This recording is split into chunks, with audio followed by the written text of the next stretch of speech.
Bom dia, paizão. Como é que está a sua aventura aí? Tá ótimo, pastor. Tá tudo certo, graças a Deus. Olha, ser pai é uma aventura maravilhosa, cara. É E verdade. ser avô, cara, não tem nem comparação, né? Ser avô, você está em casa, você acorda, cara, o médico quer falar com você, cara. Olha, que benção. Bênção. Então, ser pai é uma grande aventura, sabe? Deus me deu essa aventura e eu estou vivendo essa aventura até hoje. Meus filhos são os amores da minha vida, né? E tem sido uma grande bênção, viu? Por isso eu te desejo aí toda a felicidade do mundo, porque filho é coisa boa demais. Demais da conta. Vamos orar, gente. Vamos colocar diante do Senhor. Pai Santo, em nome de Jesus Cristo. Algum problema, pastor? Não? Está tudo bem? Tá, pode começar. Amém, Jesus. Pai, nós agradecemos ao Senhor.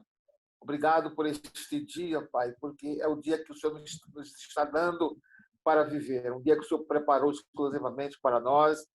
E nós somos muito abençoados, Pai, por este dia de sol, pela alegria de estar na Tua presença, Pai, abrindo o coração e os ouvidos para ouvir o que o Senhor tem a falar conosco.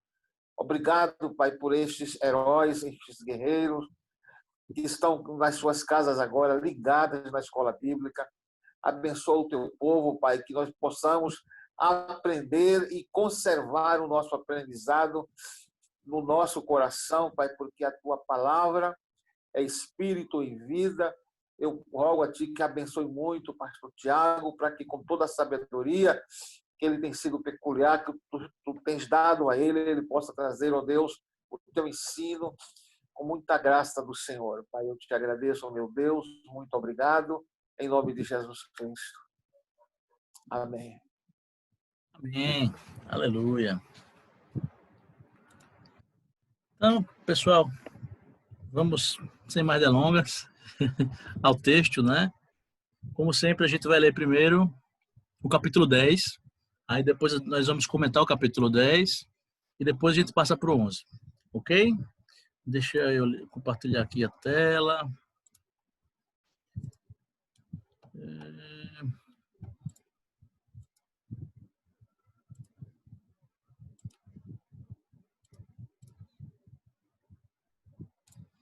Agora vai.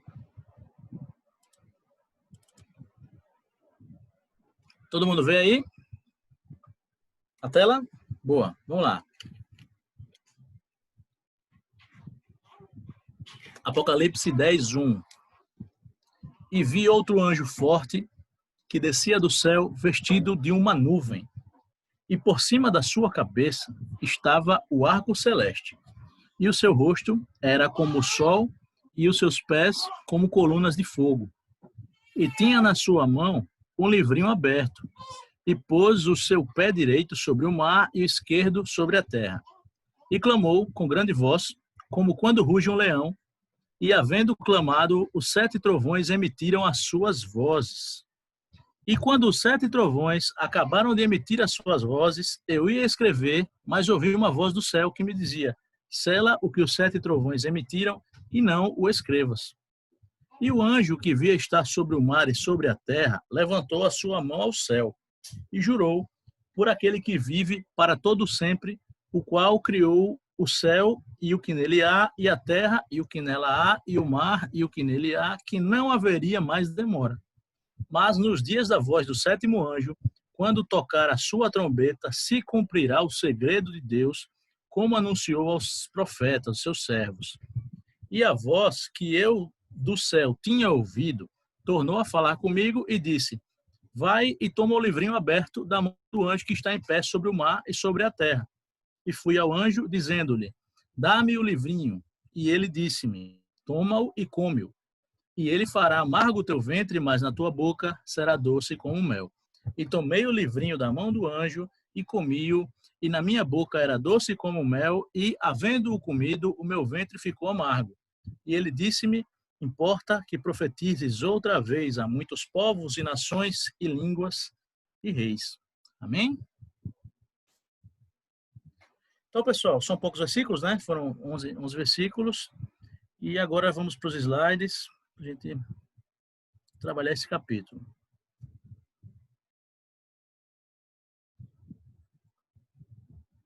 Então, pessoal, um resumo, né, do que vai ser visto hoje, capítulos 10 e 11. João come um livrinho, as duas testemunhas, o toque da sétima trombeta, né?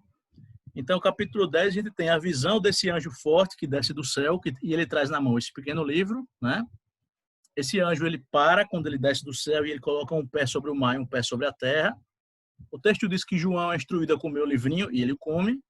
E no capítulo 11, a gente tem o ministério das duas testemunhas e a gente tem o toque da sétima trombeta, ok? Vamos começar pelo capítulo 10. Mas eu fiz diferente hoje.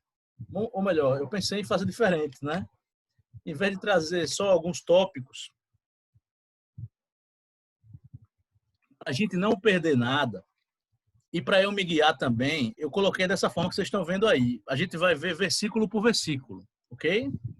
Como são poucos versículos, né? Eu coloquei dessa forma, beleza? Vamos ver se fica legal, né? Então, o primeiro versículo, a gente leu que João viu um anjo forte que descia do céu. E esse anjo, amados, ele estava vestido de uma nuvem, ele tinha o arco celeste sobre a sua cabeça, o rosto dele brilhava como o sol, ou era como o sol, como diz o texto, e as pernas como coluna de fogo. Amados, olha só, só para a gente se situar, né, nós estamos no momento entre a sexta e a sétima trombeta, né? A gente já viu as 6 primeiras trombetas e vai ver a sétima e a gente está no período anterior, né? Ou melhor, o período que fica entre o toque da sexta e da sétima trombeta. Então, veja, João vê um anjo forte que desce do céu, né?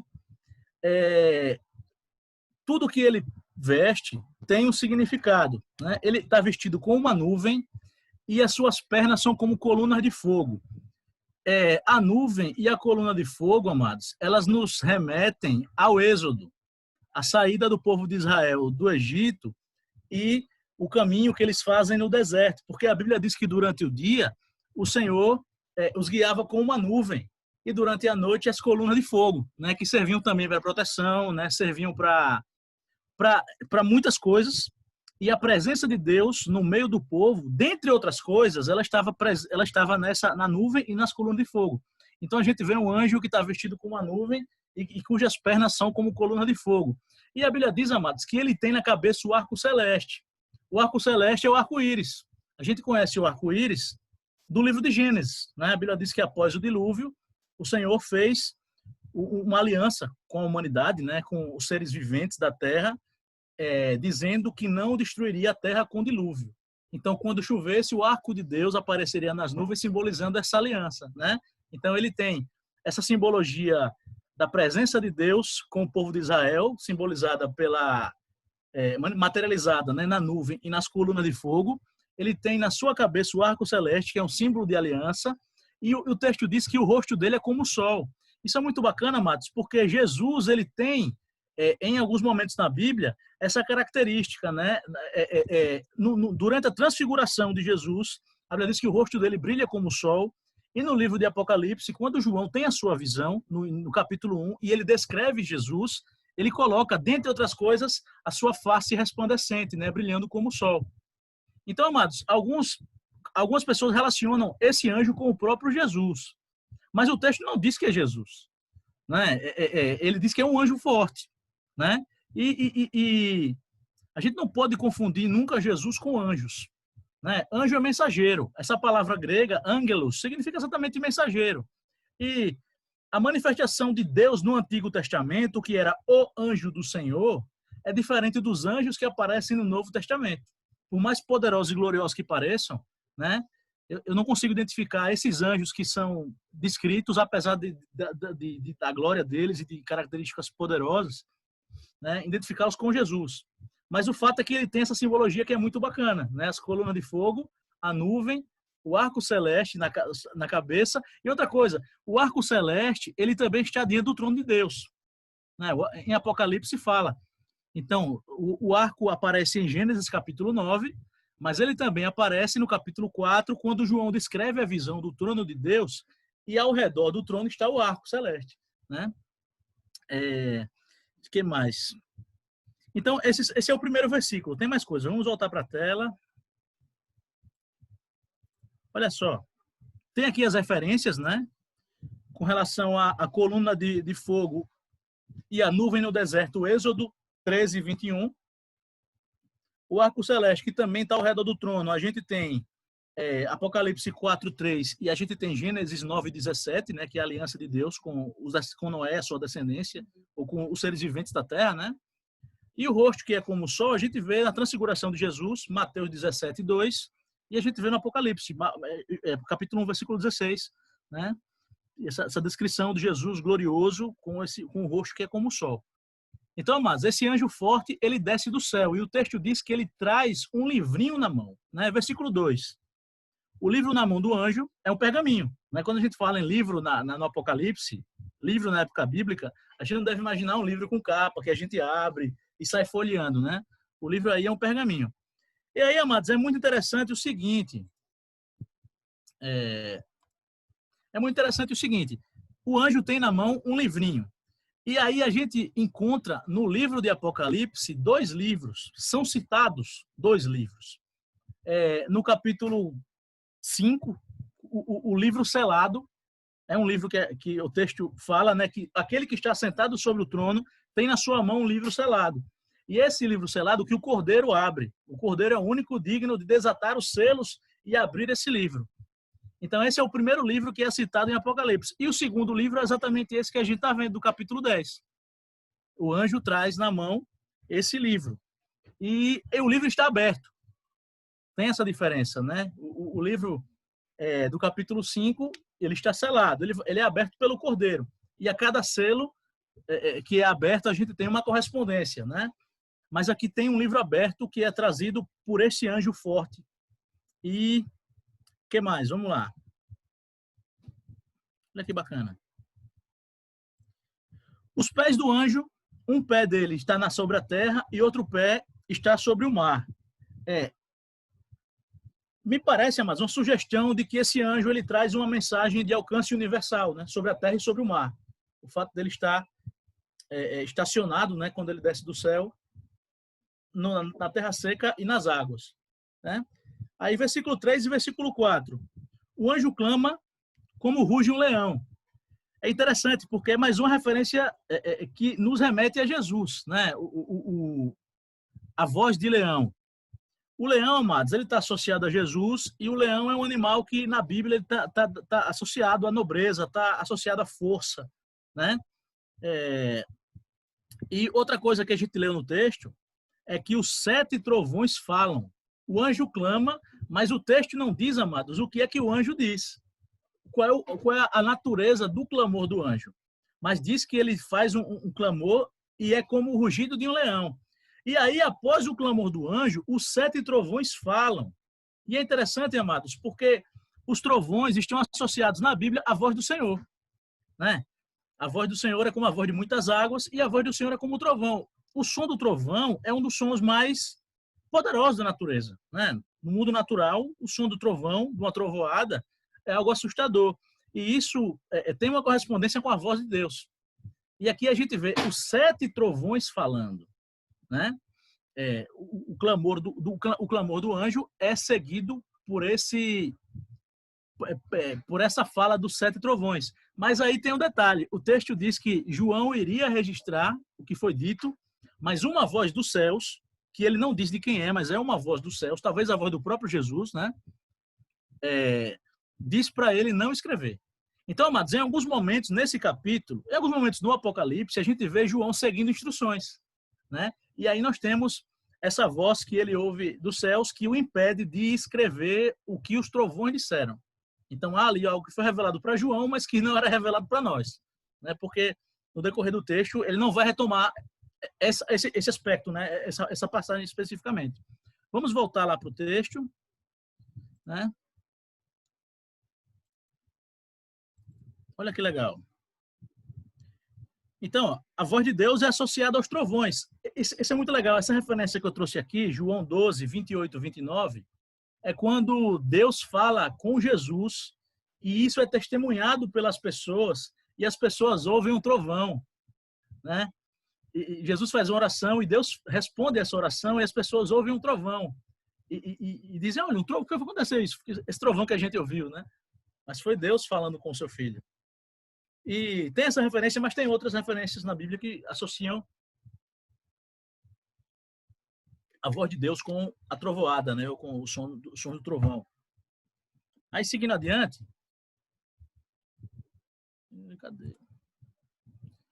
Versículo 5, versículo 6 e versículo 7.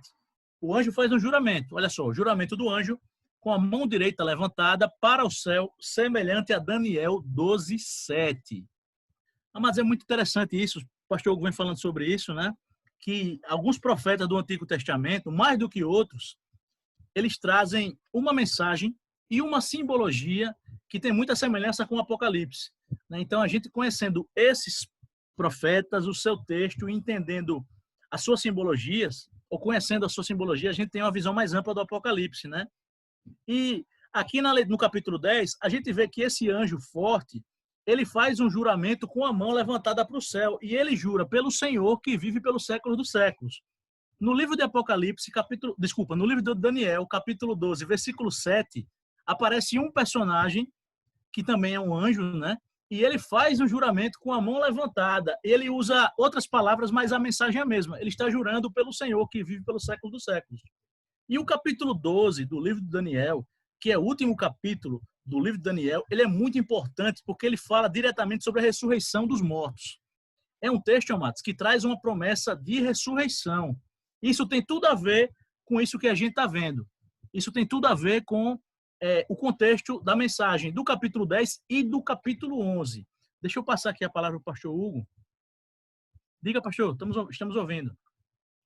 É só uma referência rapidinha aqui, que não sei se você ainda ia falar, mas como você já adiantou o versículo, Ezequiel capítulo 3, não sei se o senhor reparou isso. Está escrito assim, ó, depois me disse, filho do homem, come o que achares, come este rolo, e vai e fala à casa de Israel. E disse-me, filho do homem, dá de comer ao teu ventre, e enche as tuas entranhas deste rolo que eu te dou. Então o comi, e era na minha boca doce como mel. E disse-me, filho do homem, vai e entra na casa de Israel, e diz-lhe as minhas palavras. Porque tu não és enviado a um povo de estranha fala, nem de língua difícil, mas a casa de Israel. Aí é interessante, tem um paralelo, né, entre esse trecho de Ezequiel e o de João. Porque é a mesma coisa, ele dá um livrinho para o profeta comer. O profeta come, o livro é doce na boca, mas faz mal às entranhas dele. A diferença é que para Ezequiel ele diz, você não vai para um povo de fala estranha, língua estrangeira. Você vai para a casa de Israel.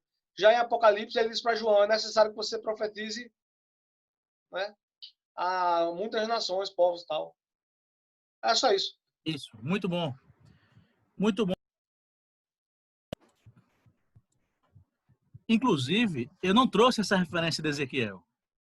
Não, muito bom, porque ela é muito importante, né? A gente tem o paralelo, né, desse episódio de João comendo o livrinho no Antigo Testamento, quando o profeta Ezequiel é instruído a comer também um livrinho, né? Muito bacana, essa é uma referência importante que estava faltando. Bênção. Então, amados, esse anjo que aparece, né, que faz esse juramento, a gente tem esse paralelo com esse anjo de Daniel e com o capítulo 12 de Daniel. A gente vai ver ao longo da leitura, né, do 10 e do 11 de Apocalipse, esse paralelo com o capítulo 12 de Daniel. E uma coisa interessante é que ele diz, nesse juramento, quando o anjo estende a mão para o céu e jura pelo Senhor que vive pelo século dos séculos, ele diz que não haverá mais demora. Não haverá demora. Eu juro que não haverá mais demora.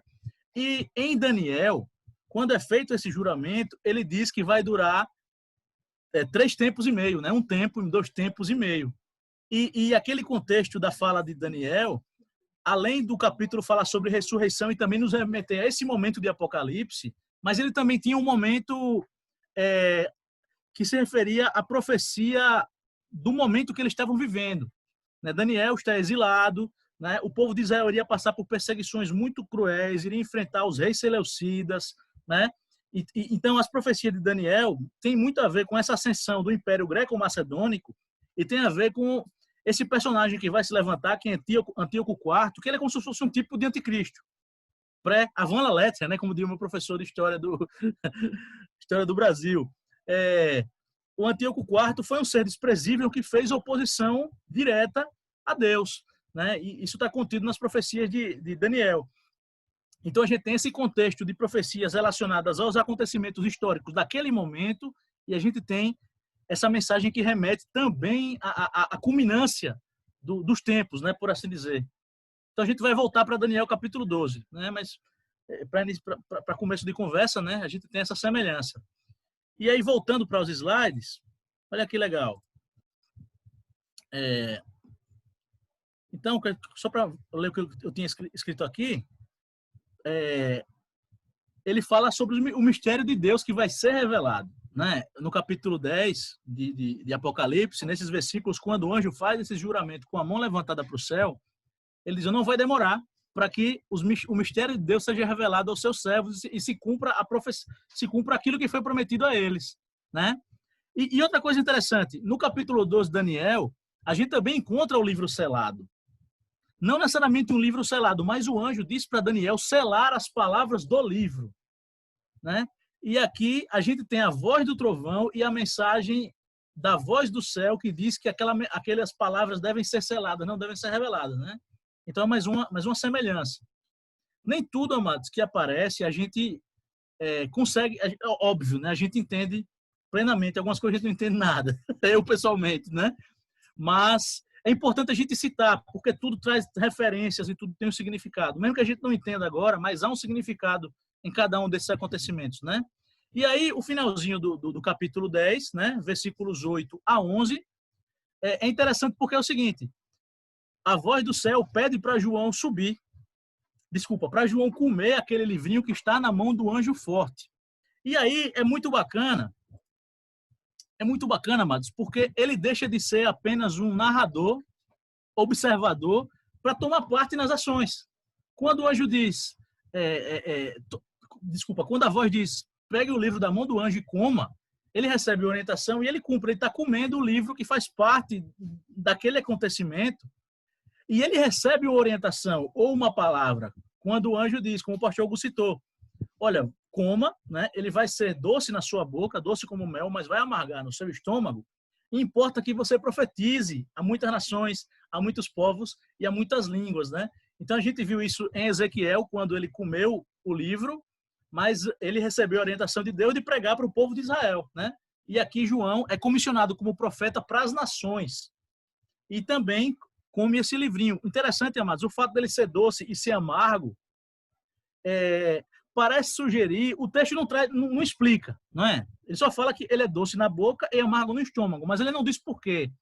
Mas isso pode sugerir, amados, a característica da palavra de Deus, da palavra profética, por ela ter a mensagem de salvação, por ela ter a mensagem do amor de Deus, do resgate de Deus, né, sobre nós, ou de Deus nos resgatando, mas ela também tem uma mensagem de juízo, né? Ela também tem uma mensagem de confrontar os pecados.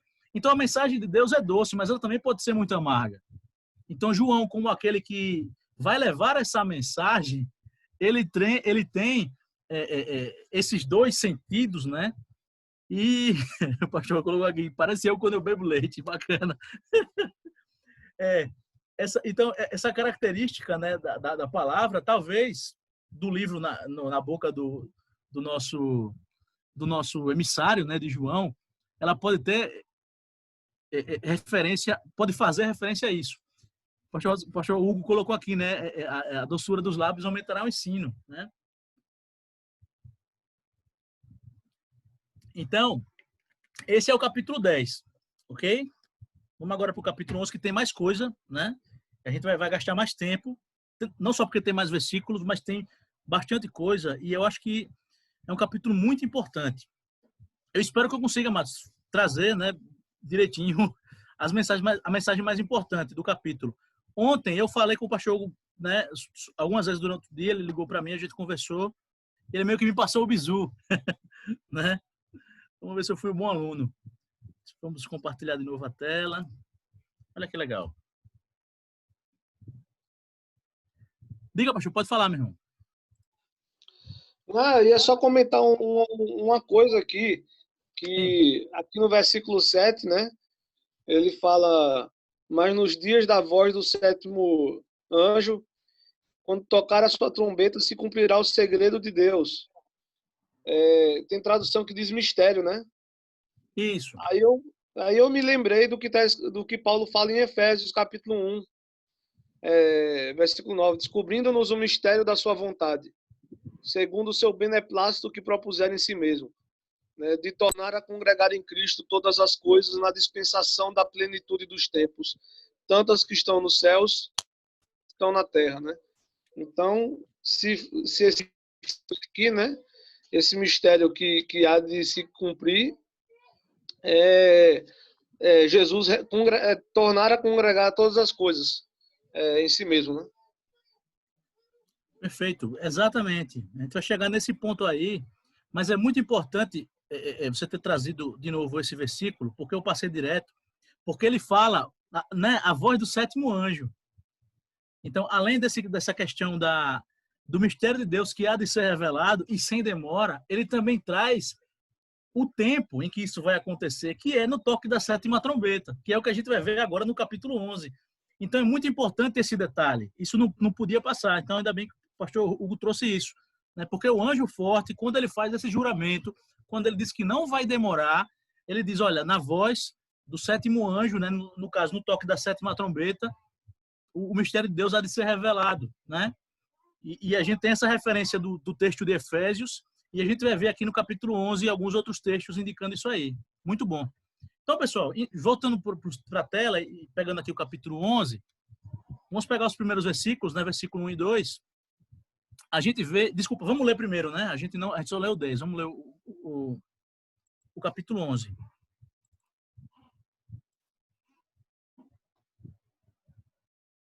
Tá aparecendo aí? Sim? Vamos lá. E foi-me dada uma cana, semelhante a uma vara, e chegou o anjo e disse, levanta-te e mede o templo de Deus, e o altar, e os que nele adoram. E deixa o átrio que está fora do templo, e não o meças, porque foi dado às nações, e pisarão a cidade santa por 42 meses. E darei poder às minhas 2 testemunhas, e profetizarão por 1260 dias, vestidas de saco. Estas são as 2 oliveiras e os 2 castiçais que estão diante do Deus da terra. E se alguém lhes quiser fazer mal, fogo sairá da sua boca e devorará os seus inimigos. E se alguém lhes quiser fazer mal, importa que assim seja morto. Algumas traduções colocam, se alguém quiser fazer mal, tem que morrer. Tem algumas traduções que tem um peso maior, né, na expressão, que aqui ele coloca, importa, se quiser fazer mal, importa que seja morto. Mas algumas traduções colocam, ele deve morrer. Versículo 6. Estes têm poder para fechar o céu, para que não chova nos dias da sua profecia, e têm poder sobre as águas para convertê-las em sangue e para ferir a terra com toda a sorte de pragas, todas quantas vezes quiserem. E, quando acabarem o seu testemunho, a besta que sobe do abismo lhes fará guerra, e os vencerá e os matará. E jazerão os seus corpos mortos na praça da grande cidade, que espiritualmente se chama Sodoma e Egito, onde o nosso Senhor também foi crucificado. Algumas traduções colocam o Senhor deles, né? No caso, o Senhor das testemunhas, o seu Senhor. Né? Essa tradução aqui, acho que é RA, ela coloca onde o nosso Senhor também foi crucificado, que é a mesma coisa porque está se referindo, obviamente, a Jesus que foi crucificado em Jerusalém, né? No caso, do lado de fora da cidade. Versículo 9. E homens de vários povos e tribos e línguas e nações verão os seus corpos mortos por 3 dias e meio, e não permitirão que os seus corpos mortos sejam postos em sepulcros. E os que habitam na terra se regozijarão sobre eles, e se alegrarão e mandarão presentes uns aos outros, porquanto estes 2 profetas tinham atormentado os que habitam sobre a terra. E depois daqueles 3 dias e meio, o Espírito de vida, vindo de Deus, entrou neles e puseram-se sobre os seus pés e caiu grande temor sobre os que os viram. E ouviram uma grande voz do céu que lhes dizia: subi para aqui. E subiram ao céu em uma nuvem. E os seus inimigos os viram. E naquela mesma hora houve um grande terremoto e caiu a 10ª parte da cidade, e no terremoto foram mortos 7.000 homens. E os demais ficaram muito atemorizados e deram glória ao Deus do céu. É passado o 2º ai, eis que o 3º ai cedo virá. E o 7º anjo tocou a sua trombeta, e houve no céu grandes vozes que diziam: os reinos do mundo vieram a ser de nosso Senhor e do seu Cristo, e ele reinará para todo sempre. E os 24 anciãos que estão assentados em seus tronos diante de Deus, prostraram-se sobre os seus rostos e adoraram a Deus, dizendo: graças te damos, Senhor Deus Todo-Poderoso, que és e que eras e que hás de vir, que tomaste o teu grande poder e reinaste. E iraram-se as nações, e veio a tua ira e o tempo dos mortos para que sejam julgados, e o tempo de dares o galardão aos profetas, seus servos, e aos santos, e aos que temem o teu nome, a pequenos e grandes, e o tempo de destruíres os que destroem a terra. E abriu-se no céu o templo de Deus, e a arca da sua aliança foi vista no seu templo, e houve relâmpagos e vozes e trovões e terremotos e grande saraiva. Amém, amados? Então, esse é o capítulo 11, né? Um capítulo muito bacana. Basicamente, a gente tem o ministério das 2 testemunhas e a gente tem o toque da 7ª trombeta. Beleza? E a gente vê que muito desse capítulo 11 a gente encontra relação no que foi visto no capítulo 10. Né? Olha só. Primeira coisa. João, ele recebe uma cana como uma vara e recebe a orientação de medir o templo. Assim como a questão do livro sendo comido, a medição do templo também está no livro de Ezequiel. O profeta Ezequiel também recebe orientação para medir uma parte do templo. Ele também recebe uma cana para medir. Agora, o que é interessante, nesse momento em que João escreve, não existe o templo foi destruído, e mesmo hoje não existe o templo. Né? Então, a questão é, será que ele está falando sobre um templo físico? Será que o templo de Deus, o santuário de Deus, está de novo em Jerusalém?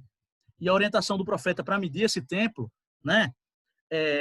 Ou será que esse templo, esse santuário tem uma linguagem meramente simbólica que representa outra coisa, né? Então, ele diz para medir o templo e para medir, amados, o altar e os que estão adorando a Deus no altar.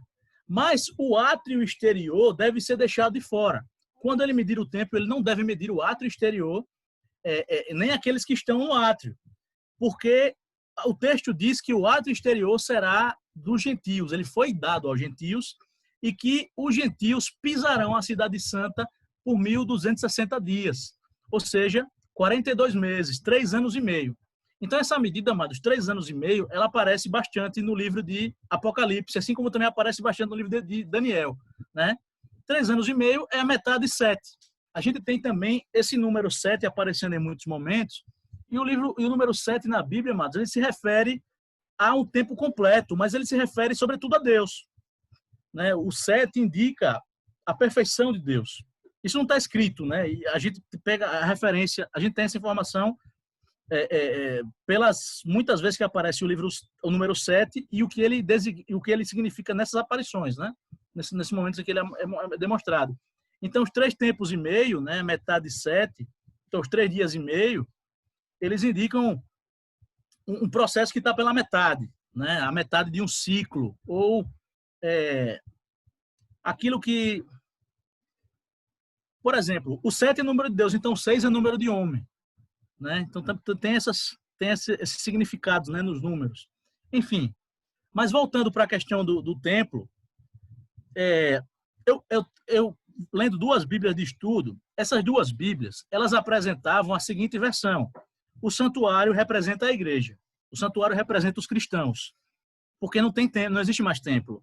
Então, quando Deus manda o profeta medir o santuário, mas sobretudo o altar e os que estão adorando nele, isso indica que Deus está traçando uma linha divisória e que esses são protegidos.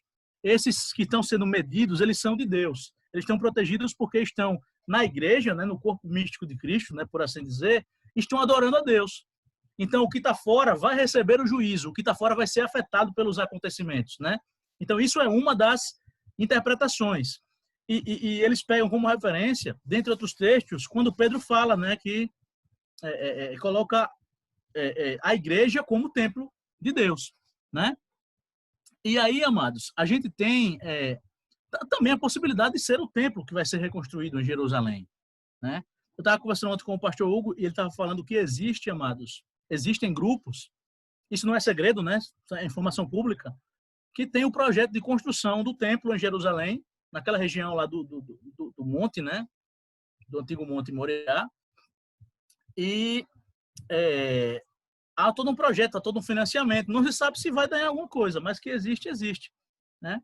Então, essa é a primeira coisa que a gente vê no capítulo 11. A ordem de Deus para que João medisse o templo, ele recebe essa cana. Outra coisa, os átrios.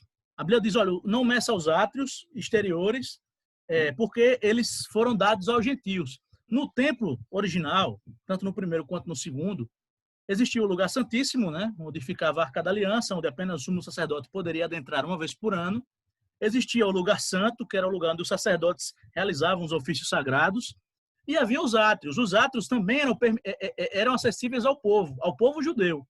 O estrangeiro não poderia entrar nos átrios, só ficava do lado de fora, no máximo. Não podia entrar o estrangeiro no templo de Jerusalém. Então, o fato de Deus, o fato de Apocalipse dizer que os estrangeiros, os gentios, estavam nos átrios, isso pode indicar uma transgressão da ordem, né? Pode indicar profanação, até mesmo quando o texto fala que os gentios pisariam a cidade santa por 42 meses, né? Então, os gentios pisando na cidade santa por 42 meses, né, por 3 anos e meio, indicam essa profanação. Ok, amados? Eu vou falar alguma coisa sobre o status de Jerusalém hoje, daqui a pouco, né? Vamos seguir mais alguns versículos. Talvez ajude a gente a ter uma noção. O pastor Walter colocou aqui uma referência que está no texto, mas eu vou falar sobre 1 Coríntios 15, quando Paulo fala sobre a toque da trombeta. Vamos seguir aqui, voltando aqui para os slides. Olha só. Versículo 3 e 4. Então, aí, a gente tem o anúncio das duas testemunhas. Né? Em seguida, a essa fala de que os átrios exteriores tinham sido entregues aos gentios e que eles pisariam a cidade santa por 42 meses, a gente tem o aparecimento das duas testemunhas. E Deus fala, João recebe a informação de que elas iriam receber poder para profetizar por 1.260 dias, ou seja, também por 42 meses, também por 3 anos e meio. Né? Então, o tempo do ministério das duas testemunhas seria de 3 anos e meio, né? E elas receberiam poder e estariam vestidas de pano de saco. As vestes de pano de saco a gente encontra na Bíblia em muitos momentos, né? Seria o cilício, o pano grosseiro. Essas vestes de pano de saco, eles indicam na Bíblia 3 coisas. Indicam arrependimento, então o cara tá em contrição, né? Tá muito arrependido de alguma coisa, ele coloca o pano de saco, né? Porque designa também humilhação, então aquele que está se humilhando diante de Deus, ele se veste de pano de saco, de vestes grosseiras, e também frequentemente colocava cinza sobre a cabeça, e também indica profunda tristeza. Então essas duas testemunhas, eles estão profetizando por 3 anos e meio, e eles estão vestidos de pano de saco. E o texto diz em Apocalipse, a gente viu que eles são as 2 oliveiras e os 2 candeeiros. E onde é que a gente encontra referência a isso? Livro de Zacarias, capítulo 4. Zacarias, capítulo 4, verso 2 e 3, o texto fala sobre o candeeiro, né? Sobre o candeeiro de Deus, sobre as 2 oliveiras que estão de um lado e do outro. E no versículo 14, ele diz, olha, essas 2 oliveiras são os ungidos de Deus. E elas estão diante do Deus de toda a terra, que é exatamente a expressão que João escreve em Apocalipse. As 2 oliveiras são os 2 ungidos de Deus. Ok? Então, essas são as informações iniciais sobre as 2 testemunhas. Olha só. Aí, versículos 5 e 6, olha que legal. A Bíblia diz, amados, A Bíblia diz que as testemunhas deveriam profetizar e que se alguém fizesse mal a elas ou tentasse fazer mal, seria morto. E aí, olha só, elas têm poder, as duas testemunhas, para fechar os céus, têm poder para transformar a água em sangue, tem poder para, da sua boca, fazer o fogo descer sobre os seus inimigos, né, e consumi-los. E tem poder para ferir a terra com toda sorte de pragas, quando eles quisessem. Então, esses milagres, eles fazem referência a Elias e a Moisés. Moisés trouxe as pragas contra o Egito, Moisés transformou as águas do rio Nilo em sangue. Elias cerrou os céus por 3 anos e meio, né? Elias fez descer fogo do céu sobre os seus inimigos. Então, essas duas testemunhas, elas têm uma relação forte com o ministério de Elias e de Moisés. E também, amados, Elias e Moisés são os 2 personagens que aparecem com Jesus na transfiguração. Mateus capítulo 17 traz o momento em que Jesus sobe um monte e vão com ele Pedro, Tiago e João, e esses 2 indivíduos, esses 2 grandes profetas aparecem para Jesus, Moisés e Elias, né? Então, muito se pergunta, muito se especula quem seriam as 2 testemunhas. Será que é Elias e Enoque, né? Porque Elias foi arrebatado e Enoque também. Enoque não morreu. A Bíblia diz que Enoque foi levado aos céus por Deus depois de viver por 365 anos, né? Então, quem seriam, né? Então, a gente tem essas características deles os ligam diretamente à pessoa de Elias e de Moisés. Não estou dizendo que são Elias e Moisés, né? Mas são características muito fortes que ligam esses 2 profetas. Ok? Deixa eu voltar para o texto, tem mais coisa. Olha que legal. E amados, eu estava conversando com o pastor Hugo sobre isso também. Esses 2 indivíduos, Elias e Moisés, eles podem simbolizar a igreja. Moisés e Elias simbolizando a igreja, por quê? Porque a igreja é uma nação santa que é formada de 2 povos. É formada por judeus e por gentios. Então, Moisés simboliza a igreja, a parte judia da igreja, porque Moisés é o grande legislador, é o libertador do povo, né? O cara que institui a Páscoa e que traz para o povo as leis de Deus, a Torá, né? Então, está ligado fortemente aos judeus, à nação judaica. E Elias, apesar de também ser judeu, também ser um profeta do Antigo Testamento, mas Elias estaria ligado aos gentios, porque ele tem uma história que a gente poderia assemelhar com a história da igreja, né? Perseguido pelos seus inimigos, venceu os profetas de Baal, foi arrebatado, principalmente o fato de ele ser arrebatado, ligaria esse personagem à igreja, né? Então existe essa possível interpretação, né? Esses 2 indivíduos, eles sendo essas 2 testemunhas, tendo relação com Moisés e com Elias e representando a igreja, né? Representando o Antigo Pacto e o Novo Pacto, por assim dizer, né? Mas não tanto o Antigo Pacto e o Novo Pacto, mas a nação judaica e a nação de gentios que constituem a igreja, né? E como o pastor colocou aqui, ele é enviado à viúva gentia, né? Elias é enviado à viúva de Sarepta, que era gentia, que não era de Israel. E lá ele é sustentado por Deus, junto com a viúva e tudo mais. Amém, amados? Então, voltando para o texto, olha só. Versículo 7, eu vou falar mais coisas sobre as testemunhas, tem bastante coisa. Ao concluir o seu testemunho, o texto diz que elas serão vencidas e mortas pela besta que... Eita, acho que não estou compartilhando a tela. Deixa eu...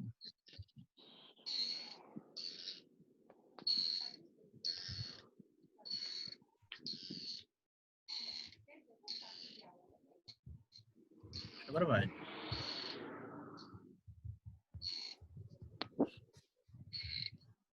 Então, amados, ao concluir o seu testemunho, né, concluir o seu ministério, depois desses 3 anos e meio, o texto diz que elas seriam vencidas e seriam mortas pela besta que sobe do abismo. Em Apocalipse, a gente tem, amados, a descrição da besta que sobe do mar e da besta que sobe da terra. Mas no capítulo 17, quando Apocalipse fala sobre a condenação da grande prostituta, ela está sobre a besta. E o texto diz a besta que sobe do abismo, né? No capítulo 17, a gente tem essa referência à besta que sobe do abismo. E aí, as 2 testemunhas serão vencidas e mortas pela besta que sobe do abismo, E o texto diz que o cadáver delas vai ficar exposto na praça da grande cidade por 3 dias e meio. Eles vão ser alvo da curiosidade das pessoas e também eles vão ser motivo de alegria, a morte deles, porque esses profetas estavam trazendo uma mensagem que incomodava, né? O texto diz que eles estavam atormentando os habitantes da terra. Então, numa terra corrompida pelo pecado, na humanidade totalmente degenerada, a mensagem desses profetas é motivo de terror, de tormento. E o fato deles serem mortos traz para os habitantes da terra muita alegria, né? É isso que a Bíblia diz. Então, mas olha que legal. Aí no versículo 11 e no versículo 12, a gente tem a ressurreição das duas testemunhas. O texto diz, olha só, o texto diz que por 3 anos e meio eles profetizaram e após isso eles foram vencidos pela besta. E o seu corpo ficou exposto, os corpos, né, das duas testemunhas, eles ficaram expostos por 3 dias e meio. E aí o texto diz, amados, que o Espírito de Deus entrou neles, eles ressuscitaram. E depois que eles ressuscitaram, à vista de todo mundo, eles ouviram a voz do céu que dizia, subam para cá. E eles subiram. Mas eles não subiram de qualquer forma, eles subiram e foram ocultos pelas nuvens. Essa ascensão das duas testemunhas ao céu, ou esse arrebatamento das duas testemunhas, ele parece com a ascensão de Jesus aos céus. A assunção de Jesus aos céus, né? Porque o texto diz que Jesus ele sobe aos céus e é oculto pelas nuvens. E aqui o texto fala que eles sobem com as nuvens, né? Então a gente tem a ressurreição dessas testemunhas e eles ascendendo aos céus. Só que, amados, tem um significado mais profundo aí, né? Eu estava conversando ontem com o pastor Hugo e, é claro, a gente tem essa narrativa que coloca as duas testemunhas como 2 indivíduos, né? E o teor da sua mensagem e dos seus sinais relacionando esses indivíduos a Moisés e Elias. Mas as duas testemunhas também, elas podem simbolizar a igreja como voz profética, a igreja como o profeta trazendo a mensagem de Deus, clamando ao arrependimento, né, confrontando os pecados. E um detalhe, amados, é que nesse momento a igreja ainda está na terra, a igreja não foi arrebatada. A gente leu aqui, né, a gente está no capítulo 11, a gente não tem nenhuma referência ao arrebatamento, na verdade. Tem momentos em que João vê a multidão de santos nos céus. E as pessoas tendem a relacionar isso com a igreja arrebatada. Mas os santos estão nos céus há muito tempo, né? Inclusive, a maioria das visões dos santos no céu são os mártires, que estão vestidos de branco e clamando por justiça. De modo que a igreja, nesse momento, ainda está na terra, mas está até esse momento. Porque aí as duas testemunhas simbolizam a igreja, que traz a voz profética, né? A igreja de judeus e de gentios, que formam um povo só, e ao receberem a perseguição e serem mortos, né, eles ressuscitam e eles são arrebatados, esses 2 indivíduos. Então, a ressurreição desses indivíduos, amados, ela é aquilo que Jesus fala, aquilo que Paulo fala nas suas epístolas e aquilo que Daniel fala. A ressurreição dos mortos que precede o arrebatamento da igreja. Porque a gente sempre fala no arrebatamento da igreja. E vai acontecer o arrebatamento da igreja. Mas antes do arrebatamento da igreja, os que morreram em Cristo vão ressuscitar. Então, eles ressuscitam e em seguida eles são arrebatados. E Paulo escreve nas epístolas que a voz do arcanjo, ou voz como de arcanjo, e o toque da trombeta, né, vai preceder a ascensão da igreja, né, ou a subida da igreja. E a gente vê uma voz que diz, sobe para cá, né? Então, amados, uma forma de interpretar esses acontecimentos seria exatamente essa, desse momento ser o momento do arrebatamento da igreja. Então, do capítulo 12, em seguida, a gente teria a mensagem de Deus voltada para Israel, né? Ou os acontecimentos, né, ligados a Israel nesse contexto da punição da humanidade, né, nos eventos no derramamento das taças seguintes. Por quê? Porque a partir daí a igreja não estará mais na terra, né? E aí eu trouxe versículos, né, para a gente ler, para a gente ver se faz sentido ou não, ok? Vamos lá, vamos voltar para os slides e ler os versículos que embasam essa visão, né? Olha só. Vou ler aqui esse slide e a gente vai lendo os versículos. Ó. Então, as duas testemunhas ressuscitam depois de 3 dias e meio. O fato é testemunhado por todos que ficam atemorizados, né? De fato, o texto diz, e deixa isso muito claro, todo mundo está lá zombando, né, das duas testemunhas que estão mortas. Eles estão expostos na praça da cidade, mas aí eles ressuscitam e todo mundo vê. E o texto diz que eles sobem aos céus em uma nuvem à vista de todos, né? Então isso aí seria o arrebatamento da igreja. A ressurreição das testemunhas se dá no contexto da ressurreição dos mortos, e em seguida eles sobem ao céu juntos aos demais arrebatados. Então, olha só, olha que legal. Primeiro aos Coríntios, na verdade eu escrevi a referência errada, a referência não é essa não, viu? Mas o texto olha só, é 1 Coríntios capítulo 15.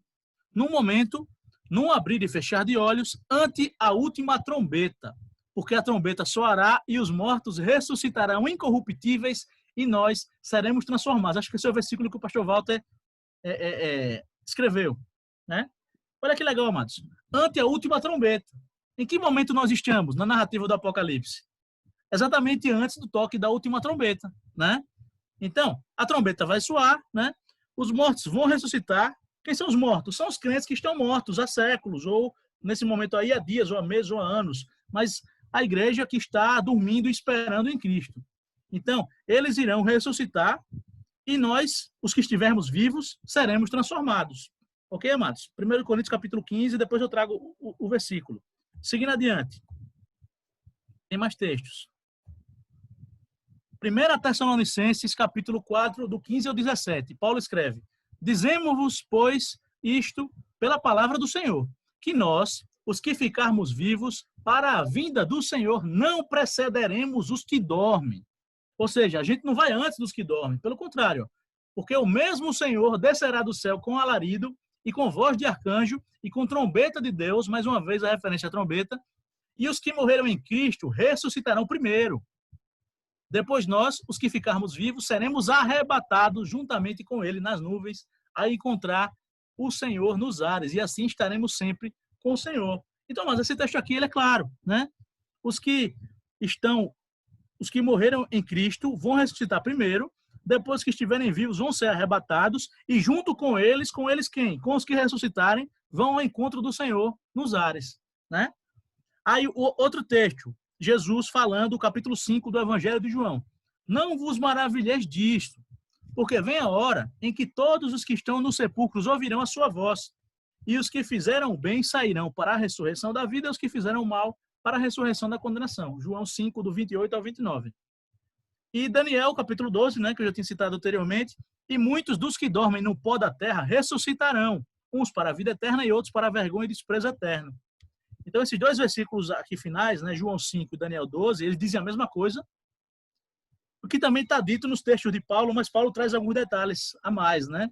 E é muito interessante a referência que Paulo faz ao toque da trombeta, a última trombeta, a sétima trombeta. Esse é o momento do arrebatamento, né? Então, 6 trombetas soaram antes que a igreja fosse arrebatada. Amém, amados? Isso é o que dá o que a gente depreende, né, da leitura do Apocalipse. Ok? Então, finalizando essa parte, depois do arrebatamento da igreja, né, depois da ressurreição desses indivíduos do arrebatamento, que é presenciado por todos, só um detalhe, Jesus fala que todo olho verá, né, na sua vinda, né, a gente pode trazer isso para esse momento em que todos veem, né, o arrebatamento da igreja, simbolizado ou materializado nesse momento nas duas testemunhas que sobem para o céu, depois de ressuscitarem. Aí, versículo 13 e versículo 14. Um grande terremoto derruba a 10ª parte da cidade de Jerusalém, né? E morrem 7.000 homens. Os demais ficam atemorizados e dão glória a Deus. É passado o segundo ai, ainda resta o último ai. Então, isso é interessante, amados, porque a 10ª parte da cidade é derrubada num terremoto. O terremoto também acontece quando Jesus morre. A gente tem outros momentos, né, em que terremotos são narrados na Bíblia. E uma coisa que eu não falei, o texto fala que a cidade onde o seu Senhor foi crucificado, a Bíblia fala que essa cidade espiritualmente é Sodoma e Egito. Mas está falando de Jerusalém, porque é a cidade onde o seu Senhor foi crucificado, né, e a grande cidade, a cidade que foi pisada pelos gentios por 42 meses. Então, mas nesse momento que João escreve nos anos 90 do primeiro século, finalzinho do primeiro século, Jerusalém foi destruída. Nesse momento, Jerusalém virou terra arrasada. Porque no ano 70, né, depois da guerra, a primeira grande guerra entre os judeus e Roma, uma guerra que começa no ano 66 e que dura alguns anos, a gente tem no ano 70 a destruição de Jerusalém e a destruição do segundo templo. E a igreja entendia essa destruição da cidade como castigo de Deus, né? Jesus tinha dito que, Jesus tinha prenunciado a tribulação, né, e a destruição de Jerusalém, e ele trazia isso aí como resultado do juízo de Deus, que sobre essa geração cairia, iria cair o sangue daqueles que tinham sido injustiçados, que tinham sido mortos e tudo mais. Então, Sodoma foi uma cidade destruída por conta da sua iniquidade e o Egito também recebeu punição por conta da sua iniquidade. Então, nesse momento, Jerusalém é uma cidade que, de alguma forma, ela está destruída, ela está devastada. Isso também é uma forma de juízo de Deus, né? Só um detalhe, amados, só um detalhe sobre Jerusalém. Jerusalém é uma cidade que tem uma centralidade na Bíblia. Jerusalém aparece desde o Gênesis. A Bíblia diz que Abraão encontra um personagem chamado Melquisedeque, que é rei de Salém. Então, Salém é Jerusalém. A primeira referência a Jerusalém está lá no livro de Gênesis, no capítulo 14, quando Melquisedeque encontra com Abraão. E a gente vê Jerusalém sendo conquistada por Davi, se tornando sede, né, do seu governo, se torna sede espiritual de Israel quando eles constroem o primeiro templo e se torna uma cidade central, porque a gente vai ver que na Bíblia vai haver para nós vai haver uma nova Jerusalém. Não vai haver uma nova Londres, uma nova Tóquio, uma nova São Paulo, mas vai haver uma nova Jerusalém, né? Então essa cidade, ela é uma cidade importantíssima. E na história da humanidade, Jerusalém é foco de conflito desde sempre. Jerusalém é foco de conflito desde sempre. A história de Jerusalém é uma história longa, né? É uma história complexa. Olha que legal, o Wesley colocou, Sodoma e Egito também foram locais onde Deus retirou justos para não sofrerem. Exatamente, né? Ló e a sua família, né, são retirados de Sodoma. E no Egito o povo de Israel, né, é poupado das pragas e também é retirado, né? Isso é muito bacana, é uma ótima referência.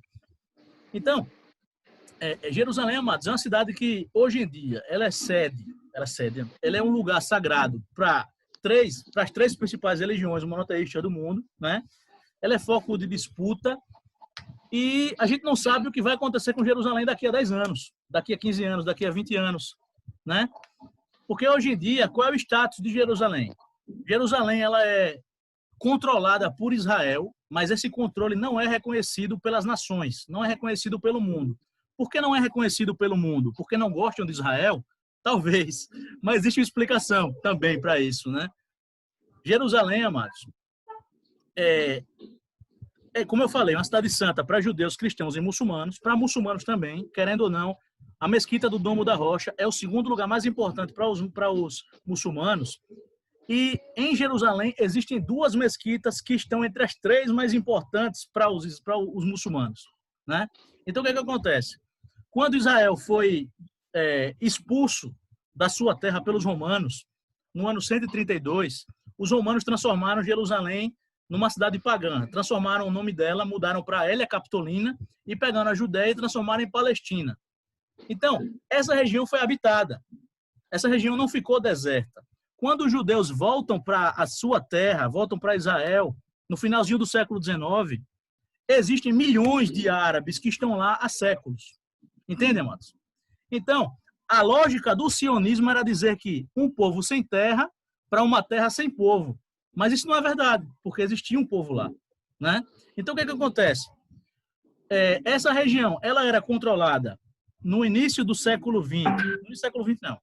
Até a Segunda Guerra Mundial, essa região era controlada pelos britânicos e a chegada dos israelitas à terra de Israel e a Jerusalém, no final do século XIX, início do século XX, gerou guerras e conflitos intermináveis. Eles eram dois povos diferentes brigando por uma mesma terra, eles eram uma etnia diferente, eles tinham uma cultura diferente, tinham uma religião diferente. Mas, sobretudo, eles estavam disputando terra. É uma questão material, né? Objetiva. Eles estavam brigando por terra. Então, o que aconteceu? Quando houve a Segunda Guerra Mundial, quando houve o massacre de judeus na Europa, o mundo ficou sensibilizado com a causa judaica, a necessidade dos judeus terem a sua terra, né? Terem o seu lar nacional e serem um povo soberano, porque a lógica do nacionalismo do século XIX era a autoemancipação dos povos e o direito à autodeterminação. Então, o que isso tem a ver com Jerusalém? É o seguinte, as Nações Unidas criaram o Plano de Partilha. As Nações Unidas, a ONU, foi criada em 1945. Em 1947, eles criaram o Plano de Partilha. O que era o Plano de Partilha? Dividir a terra entre os dois povos. Os árabes que estavam lá há séculos e os judeus que chegaram lá reclamando o seu direito por ser a sua terra ancestral. Então, o Plano de Partilha foi votado em 20 de novembro de 1947, foi a Resolução 181 da Assembleia Geral das Nações Unidas. Essa Assembleia foi presidida por um brasileiro, que não era, obviamente, o secretário-geral da ONU, nem nada. Era o cara que presidiu aquela Assembleia, né? Oswaldo Aranha. E as nações aprovaram o Plano de Partilha, dividir a região entre dois povos, árabes, chamados palestinos, né? E judeus. 49% para um, 51% para o outro. E Jerusalém, aí é que entra Jerusalém. Jerusalém, por ser o lugar que ambos reclamavam como sendo sua capital, e Jerusalém, por ter importância cultural e religiosa para os dois, além de ter importância cultural e religiosa para a humanidade inteira, deveria, segundo o Plano de Partilha, ser internacionalizada. As Nações Unidas deveriam tutelar Jerusalém, que seria uma área desmilitarizada, e depois de 10 anos, os habitantes de Jerusalém fariam um referendo para escolher o seu destino. Mas durante os 10 primeiros anos, seria um momento de consolidação do Estado árabe e do Estado judeu, ela seria internacionalizada. Aí o que aconteceu? Os árabes não aceitaram o plano e os judeus também não. Mas os judeus estavam mais inclinados a aceitar. Aí o que acontece? Isso foi em 1947. Em 1948, no dia 14 de maio, termina o mandato britânico sobre a Palestina, né? Que era um mandato que foi que é muito antigo. O mandato britânico é de 1922. Ele tem a sua origem no Tratado de Sykes-Picot, que é de 1916, e ele foi ratificado pela Liga das Nações, que nem existia mais. Mas o fato é que, quando acaba o mandato britânico, os judeus declaram a sua independência e estabelecem o seu Estado em Tel Aviv, não em Jerusalém, né? Aí o que acontece? Os países árabes declaram guerra a Israel. Israel já nasce com a declaração de guerra e sendo atacado. Um pequeno parêntese é que quando você fala nos Estados Árabes, não se pensa em exércitos profissionais super poderosos, superpotências árabes. Não. Todos os estados, nesse momento, estão no mesmo nível de desenvolvimento. São todos estados novos, são todos estados pobres, né? Mas o fato é que os árabes eles se reúnem e atacam Israel. Por quê? Porque os árabes não aceitam até hoje a existência do Estado judeu, né? Então, eles são inimigos. Por natureza, por definição, né? O muçulmano é inimigo do judeu. E aí, o que aconteceu? A guerra foi vencida pelos judeus. Depois de um ano de guerra, 1 ano e meio, 2 anos. Para os judeus, essa é a guerra de independência. Mas para o mundo, é a primeira guerra entre árabes e israelenses, né? E depois dessa vitória, os judeus expandiram o seu território. E eles dominaram a Jerusalém ocidental, a parte oeste de Jerusalém. Jerusalém, que deveria ser uma cidade internacionalizada, acabou tendo a sua parte oeste dominada pelos judeus, pelo Estado de Israel. E a parte oriental não foi dominada porque o exército da Jordânia ocupou a cidade. Porque a Jordânia fica faz fronteira leste com Israel, né? Aquela região do Rio Jordão. E a Jordânia acabou ficando com aquela parte e os palestinos perderam muito do seu território. Aí o que aconteceu? O que acontece hoje, né? Em 49, ficou definido que, depois da guerra, né, Israel teria autonomia sobre a parte ocidental e os jordanianos na parte oriental, que era a parte árabe. Que é a parte mais importante, é a Cidade Velha, onde está o Muro das Lamentações, onde estão as mesquitas e tudo mais. O que aconteceu depois? Em 1967 houve outra guerra, que foi a Terceira Guerra. Em 56 teve a Guerra do Suez e em 67 teve a Terceira Guerra, que foi a Guerra dos 6 Dias, que tem muitos motivos, eu não vou explicar, né, porque não cabe e é muito complexo. Tudo isso é muito complexo, entende? Não existe solução simples e não existe tipo... Enfim, as pessoas tendem a dizer, não, é isso, a situação é isso, é assim, assado. Isso é muito complexo, essa é a região mais complexa do planeta Terra. Nenhuma geopolítica da Terra é tão complexa quanto o Oriente Médio e quanto a situação de Jerusalém. Então, só para contar a história, chegar na Jerusalém de hoje. 67, na Guerra dos 6 Dias, Israel vence a guerra, Israel consegue expulsar o exército jordaniano de Jerusalém e domina toda a cidade de Jerusalém. E eles também conquistam a Península do Sinai, que era do Egito, conquistam a Cisjordânia e conquistam as colinas de Golã, que eram da Síria. Tudo isso tem importância estratégica, militar. Tudo isso tem a sua relevância. Mas agora o que importa para nós é Jerusalém. Então, toda Jerusalém ficou dominada pelos judeus, né? Então, o que é que, por conta disso, as nações não aceitam o domínio de Israel sobre Jerusalém, porque Jerusalém deveria ser uma cidade internacionalizada, ou deveria, pelo menos, ser dividida entre judeus e árabes, né? Então, por que eu estou falando isso? Porque todo mundo sabe que o Trump reconheceu Jerusalém como capital de Israel em 2017, né? Isso não é iniciativa do Trump, isso foi determinado em 1995 pelo Congresso americano. Mas a determinação do Congresso dizia que os presidentes americanos poderiam adiar por 6 meses se achassem que era conveniente, politicamente ou geopoliticamente, né? Então, todos os presidentes vinham adiando isso, mas o Trump decidiu reconhecer Jerusalém como a capital de Israel.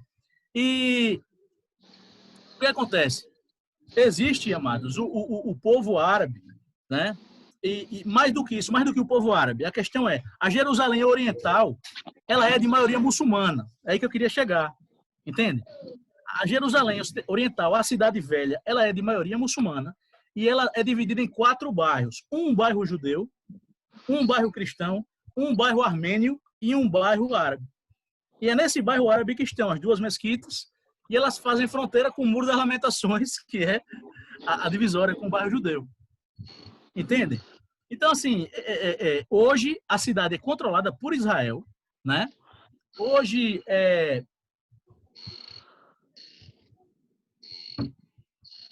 internacionalmente, isso não é reconhecido, mas na prática é o que acontece, né? E por isso que eu digo, ninguém sabe o que vai acontecer daqui a 10 anos. Porque os acordos de paz, as negociações, todas elas tentam resolver o status de Jerusalém, né? Mas esse tema é tão complexo, velho, que quando a gente fala de um assunto complexo, a gente tende a simplificá-lo, e a simplificação ela traz um risco de das pessoas entenderem errado, né? Ou das pessoas não entenderem, sabe? Enfim, mas eu só queria dizer isso, né? Que Jerusalém é hoje, como era há 1000 anos atrás, o maior foco de conflito do planeta Terra, né? E que um assunto puxa o outro. Vamos virar a página. Beleza? Vamos zerar a página, porque eu já falei demais, já ficou muito comprido, e eu não sei se foi útil, né?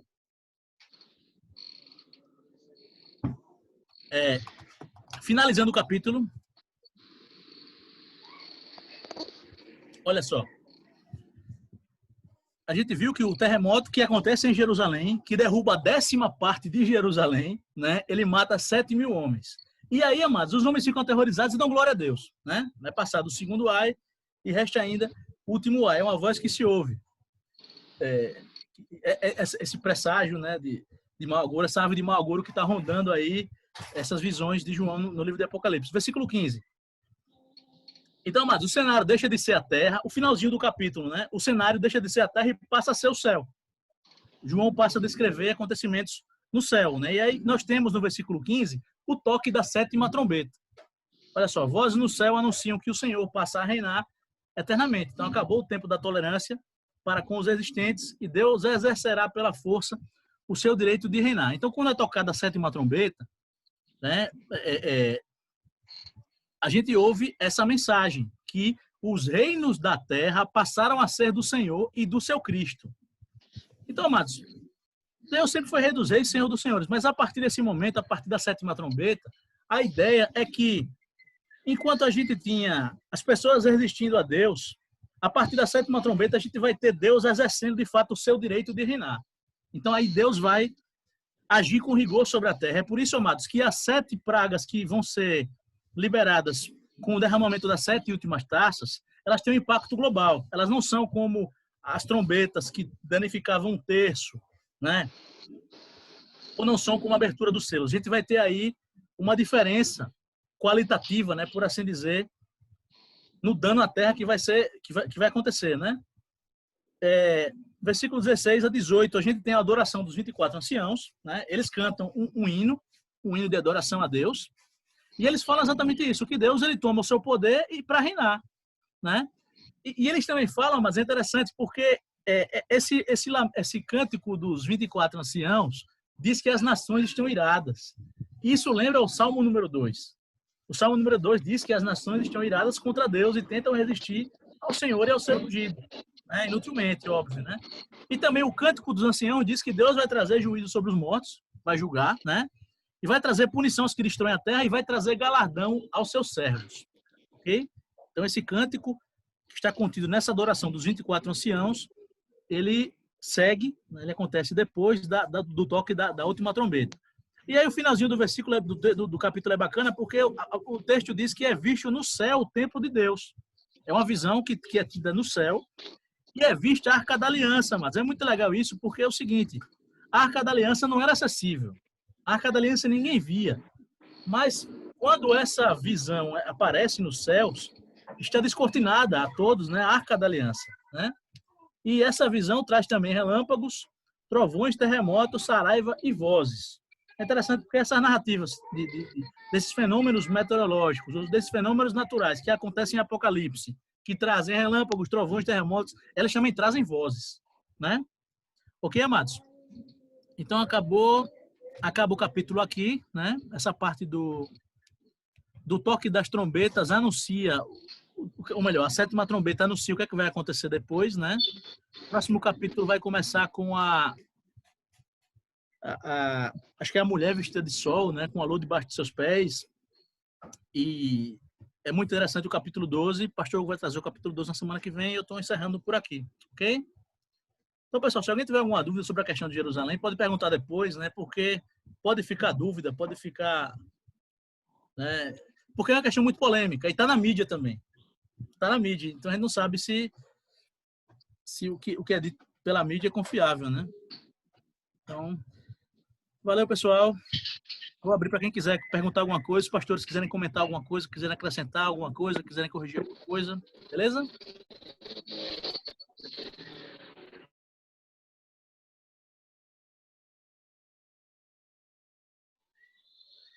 Foi massa, pastor Thiago.